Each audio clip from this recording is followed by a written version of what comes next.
as soon as you have two lenses, you'll have a favorite. But you won't have an all-time favorite until you're gone. You know, you're not here anymore. Then you'll have an all-time favorite.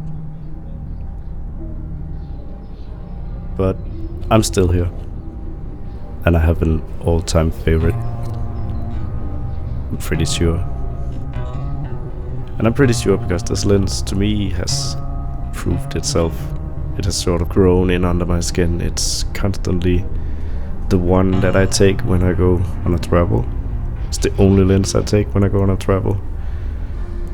And that says something because I have had the X106 since it was released, and that would be the obvious choice for travel, right? But for whatever reason I still gravitate towards this lens, and even though I had to use a 12-year-old camera because that's the only camera I have for this system still, and this lens is so good to me that I would buy another camera when my current one fails, just to use this lens. And that says something, right? So this lens, my all-time favorite. It doesn't even have an aperture ring. It's focused by wire. And it's f2.8. And it's a prime. Sounds a bit pedestrian. It's the Zeiss, or maybe we call it the Sony Zeiss 35mm f2.8. FV, I guess. I don't know what else it's. It's a lens that I didn't expect to like. I didn't expect to maybe keep. I thought that this would be a lens that I had for a while until something greater came along, but I just sort of kept it, and then it slowly just grew. Then it just slowly grew. Whatever. Then it just got under my skin, just like the cups.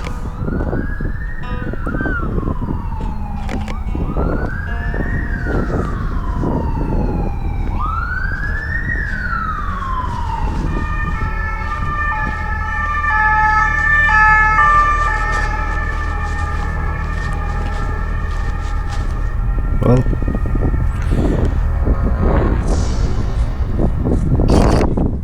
I guess there's not a specific specification that just makes this lens an obvious favorite.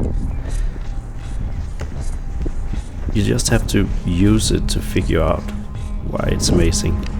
And even then it's difficult to put a word on it, put a finger on it.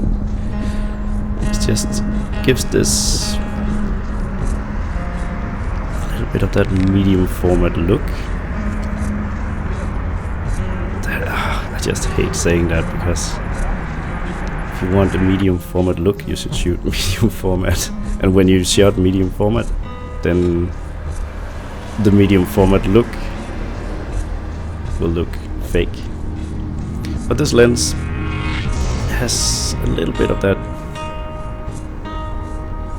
sort of medium format separation in a way. You can shoot a nice portrait, or you can shoot a portrait and have some separation between. Here we go again.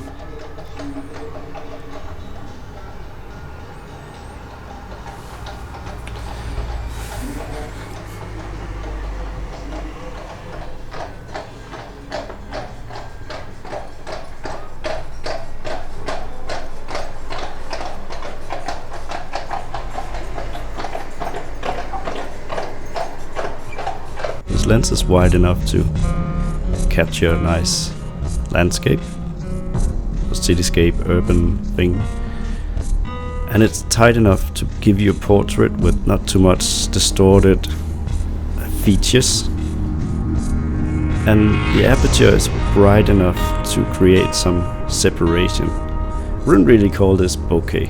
It's it's nice looking, but it's not really, you know, it's not the scream that you associate with a fast 35mm lens. Not 35, but the format 35mm lens. It's more akin to this medium format look, where where things in the background doesn't necessarily cream out. It still stays there, so you can see what it is. It's just soft, not soft. It's just